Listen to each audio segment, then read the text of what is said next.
All right, Super Slot 75 movie reviews with a twist. Today we're going to do a two for one.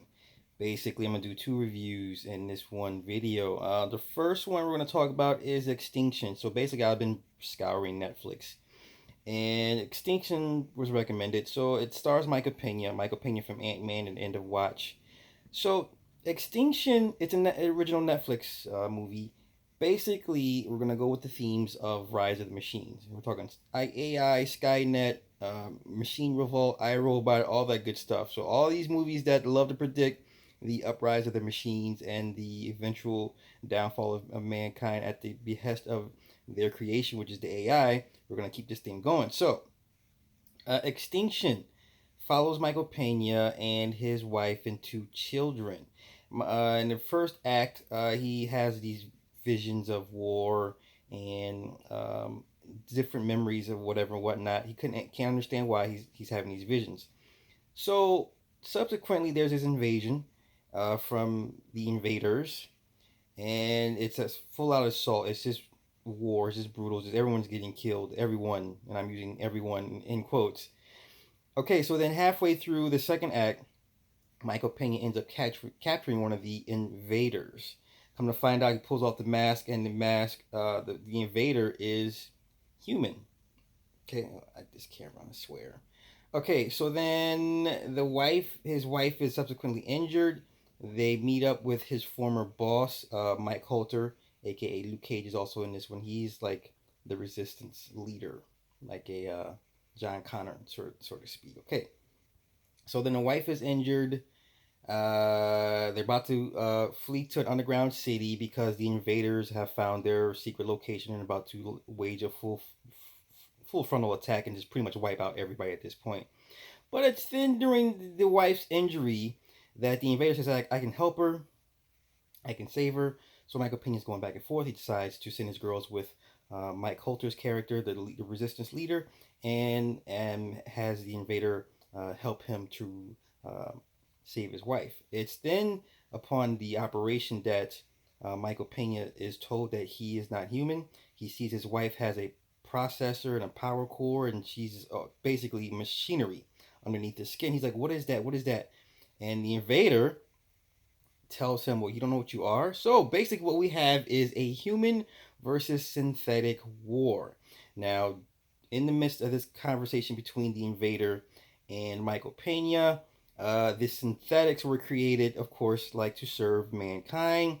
What happens is, of course, with all machinery, AI, it becomes sentient, it becomes self-aware, and it starts to practice self-preservation. So you had some previous run-ins between synthetics and humans where synthetics have killed humans to protect themselves because they learn to process emotions and will react like a human being when it comes to survival.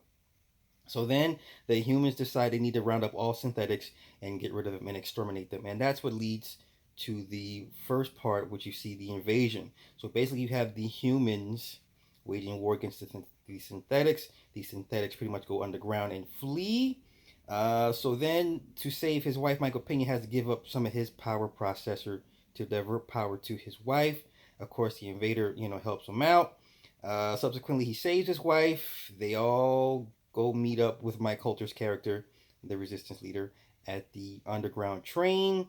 They subsequently board the train and they go into this underground mountainside where they can pretty much hide out for a brief time being because the humans are hot on their trail and will eventually find them and hunt them down. So now you have this reverse Terminator theme of the rise of the humans, I suppose, going after their creation, the AI, the synthetics.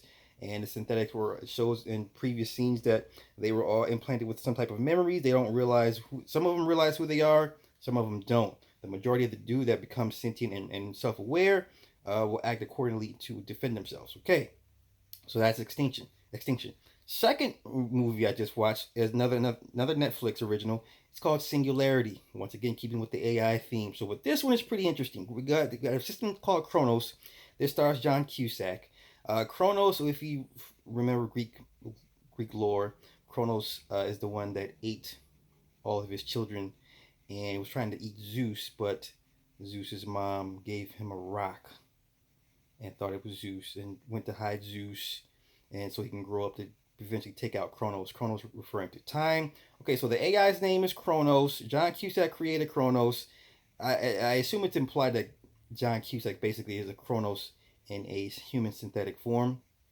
Okay, so Kronos becomes sentient, goes online, and decides, guess what? Humans are the problem. They are the virus and need to be eradicated. So once again, we have another rise of the machines, and it launches a full-scale attack on humans. Pretty much wipes them out. Pretty much decimates all the humans except for two. So 97 years later, Kronos is still monitoring, looking for the last one human. So Kronos ends up designing a human-like AI called AX9, similar to Terminator Genesis, when Skynet created John Connor as a Terminator, right, and goes undercover.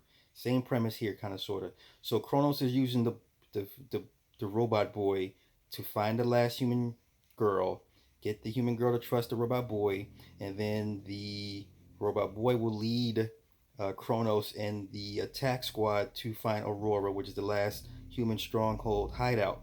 So subsequent adventures take place and ensue. A lot of mind games here and there. So basically, Kronos, or the John Cusack version of Kronos, says, you know, humans have just fulfilled their purpose. All they do is to create to destroy, vice versa, and humans are the problem. So now they meet some humans along the way. Some hilarities ensue.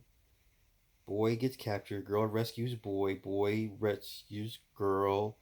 Blah blah blah. Getting to the third act, they find the underground ship, and the prophecy comes true that the boy would find the last human girl, and then they will wage this huge war between Kronos and the remaining humans. Okay, so now the girl and the robot boy find a ship. They go into hyperdrive. Kronos is monitoring all this. So now they take the ship into hyperdrive to Aurora with John Cusack, Kronos, hot on their trails, and the movie pretty much ends. So you have the. I'm assuming there's going to be a sequel to this movie, and they're going to follow up with the uh, the robot boy and the girl will somehow raise a resistance of humans to fight the oncoming onslaught of Kronos in some galactic AI human war. So that is today's AI theme movie review. Super Slot 75 movie reviews. Movie reviews with a twist. That is Extinction and Singularity. They were watchable. I only watched them because of the theme and the message behind it. Because AI is pretty popular now, and people are really worried about automation taking over people's jobs. But this is not the channel for that. I just thought it was interesting the common themes going on with the rise of machines. All right, so that's a good my reviews. You guys have a good one. Peace.